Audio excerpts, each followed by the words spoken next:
asinayo. Thank you, Chair. Mr. Nkabinde, do you agree with me that first impressions last and that you never get a second chance at making a first impression? That is very correct. 5 days ago, you appeared before this committee. You were a completely different person. Am I correct? I agree. Who coached you? No one chair coached me, but you go to a place for the first time, you feel, you assess. Then if you get a chance to come another time, obviously you will then have the sense of environment. So you left here 5 days ago. You've decided that you're going to pull yourself towards yourself and come here and respect this committee and not undermine us like you did the last time. Not really to undermine. Even last time I was telling what I know, but obviously there is always a room of improvement.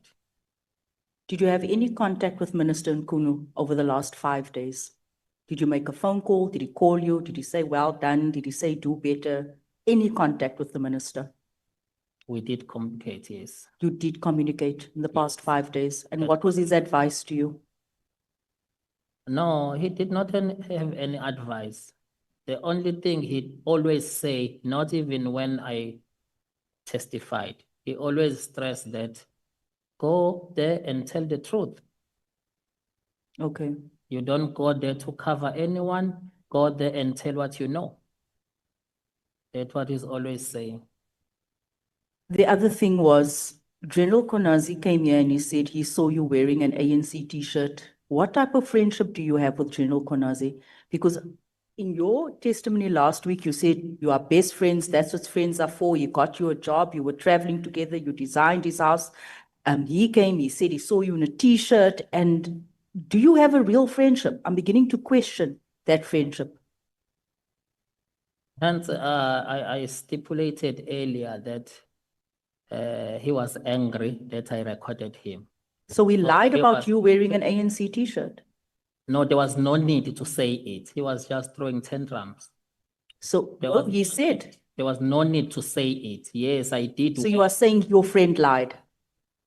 No, I'm saying he was correct that he saw me on my picture wearing a t-shirt, but there was no need to say it here. There was no relevance of it. No, we wanted to determine the extent of political interference. I think that's how that question came, where he said that he saw you wearing an ANC t-shirt. You said earlier on that you're not affiliated to any political party. Are you then, you were seeing you've got a picture in an ANC t-shirt. Are you an ANC supporter or an ANC member? I'm in a political office. The minister is an ANC member. I'm asking about you. No, I'm not. You're not. You just wear those t-shirts. Yes. If the minister is another political party, I'll support him like that as my principal, whatever is So doing. you'll just wear any t-shirt that where you can benefit. If there's a job, you'll wear the t-shirt. No, I'm already in the job when I'm wearing the t-shirt. I'm already chief of staff. But you just said that you'll wear the t-shirt irrespective if it's a different political party. I'm trying to determine who is this man before us. Yes, I'm saying my principal. If my principal is affiliated in any political party, I'll support him in that because my job is to support him, whatever he's doing, because I'm in a political office. So irrespective of your own values and your own principles and your own beliefs, you will just do what your principal does and support. No, especially if there is no harm in doing it. Let me get to the more serious questions. In your meeting about in your report about the meeting at the house of former alleged gangster, drug kingpin, murderer, mobster, organized by Paul O'Sullivan, who was the AfriForum white male I'm asking this because AfriForum has been meddling in a lot of issues, and especially when you're saying we have a state, the state has been captured. So I want to determine how far back does this go. I want to know who was the AfriForum white male and who was the DA white male at this meeting. They were introduced like that, but without giving names. So there's no register, there's no way of us tracking who these people were. No. They were referred as representatives. And the journalist, will anyone know the names of those two people at that meeting if we must go back and investigate this? Because this is very serious what you've mentioned. And the fact that this man is now sending threats, we need to verify that what you have told us here today is 100% truth. That's correct. Will we be able to get the names of the DA white male and the AfriForum white male? That's what you can get if you investigate, but no one entertained this. It was never investigated. And now it needs to be entertained. Then it will be, the truth will be revealed. You said Paul O'Sullivan often speaks and everything stops in Saps when he speaks. Are you aware of the allegations that Paul O'Sullivan is linked to foreign intelligence services? No, I'm not aware. Because that was one of the allegations your friend made. I'm not aware that's possible. It's possible. Yes. Is it a coincidence that Mr. O'Sullivan owns the house of a drug kingpin, gangster? It is correct. Where we had a meeting, that house was bought by Paul O'Sullivan. Do you know what is so scary? The evidence is from a decade ago, your report. Yet the same characters are still very active and in fact are the first to come out screaming after that press conference. And today again, they are the first to come out screaming, sending threats. 10 years ago and today they are still active. That is extremely scary. And I ask myself, you formed a task team, and today we're all supposed to be clapping for a swimming fish. You formed a task team, you knew what you were doing, and you went to the home where bodies were found in bathrooms. You're part of Saps, and you use taxpayers' money, and you take members from every unit within Saps to advance agendas because people want ranks. Is that fair on South Africans? Is that the right way to deal with matters that compromises our safety in this country? And then you say, I had an aha moment, and then I stepped away. Do you know these people embroiled, these people that you were sitting around this table with? They've been feeding drugs to our communities. And I'm not saying this from hearsay. This is how serious this is. And it's scary to think that Mr. O'Sullivan is sending messages right now in this committee, compromising all of these members in this committee. And you as Saps had a task team set up, a task team not to deal with the safety of citizens, a task team to deal with plotting against your fellow colleagues. Does that make it right? Not at all. That's why I reported it. You reported it, but you were part of it. There's no holy cows in this. There's absolutely no holy cows in where we find ourselves. So people can't participate, and months later they have an aha moment, and because they come here and they speak truth, we're supposed to be clapping hands. You were part of the harm. And you need to be held accountable. Am I correct? No, you're not correct. Honorable member, You're not correct. may you please not pass judgment on the witness. Ask him questions and allow him to respond. The Yes, but moment I realized, Chair, I please reported. understand where I'm coming from.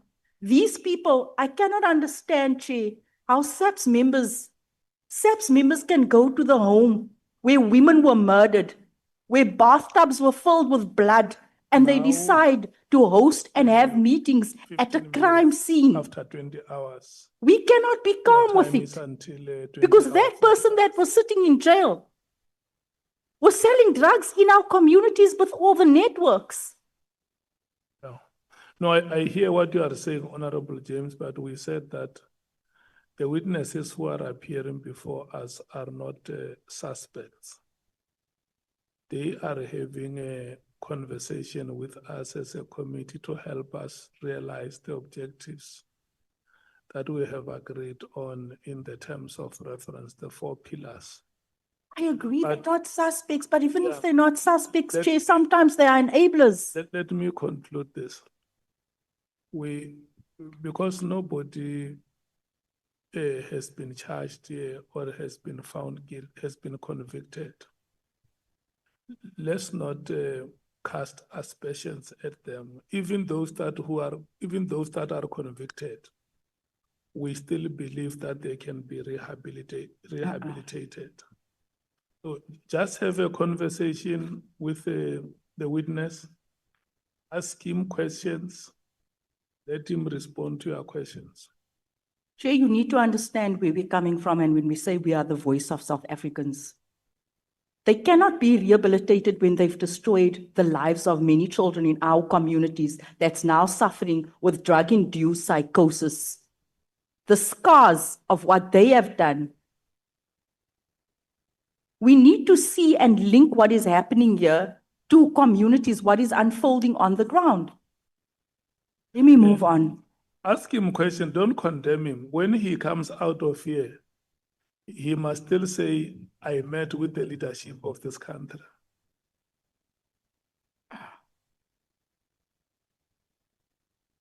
Mr. Nkabinde, in your supplementary statement, you apologize for using thumbsuck dates in your original affidavit. You say the wording thumbsuck was due to your inability to verify dates, correct, in your paragraph 16?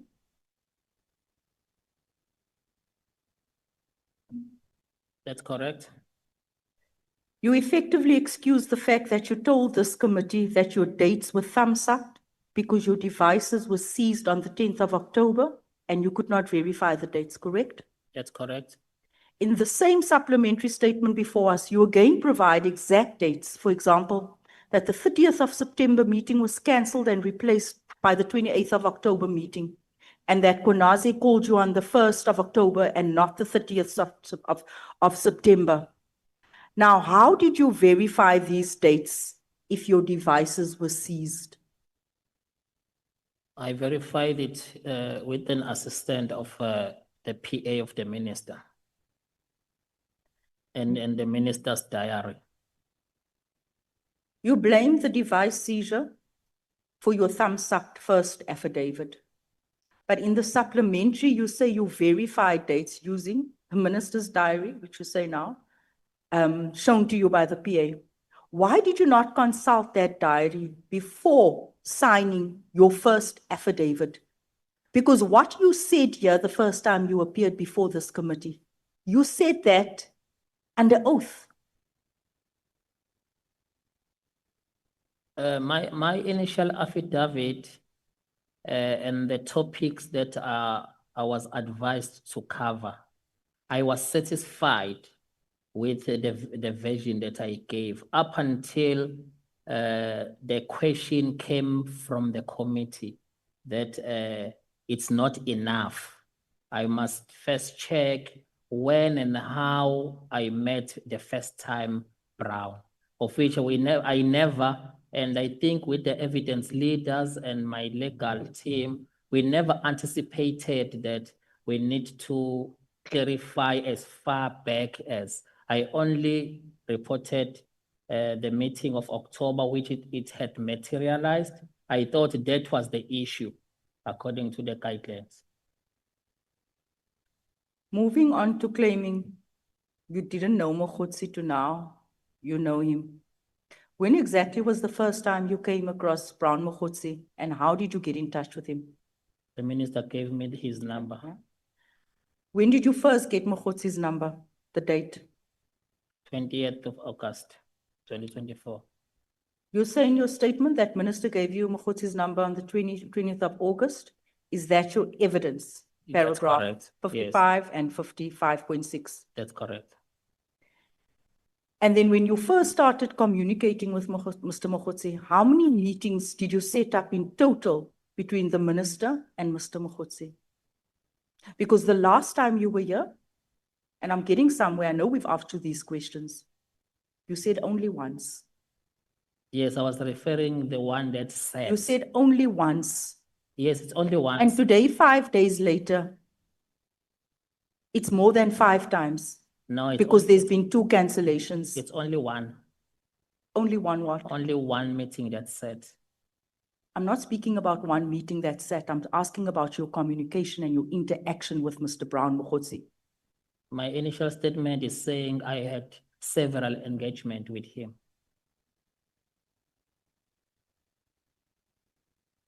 You told Parliament last week that you only arranged the one meeting in Stilfontein, 28 October meeting. Do you remember that that was your evidence? No, 28 October is a supplementary. Previously, the initial statement, I don't have a date. I said October or November. But do you see the contradictions between your 2 statements? It's not. And they were both under oath today It's not and last week. contradiction. It's not contradiction if the date of the meeting is October or November, and the actual date is 28 October. There's no contradiction there. It's within the estimate. Let me say this to you. What I cannot understand is that you were under oath last week, as you are today, and you told us last week, you told us A last week, but we are being told B today. Yeah, there's no different anyway. So it means my estimates were accurate, in fact. The only thing I did not have an exact date. I am struggling to understand when you were telling the truth. Was it last week or was it today?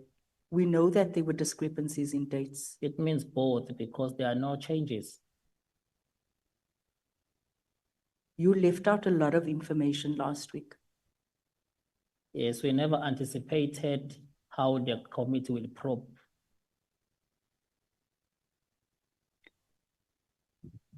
Given all these contradictions, whether you knew Mokhotsi, how you got his number, how many meetings you arranged, your reliance on thumbsuck dates, why should this committee accept that your corrected version of any of your evidence?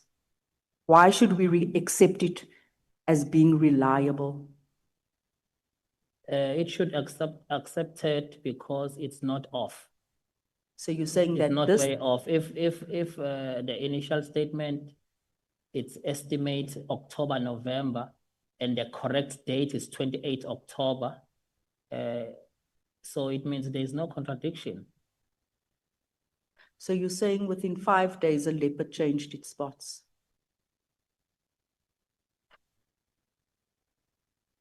I'll leave it at that. Thank you.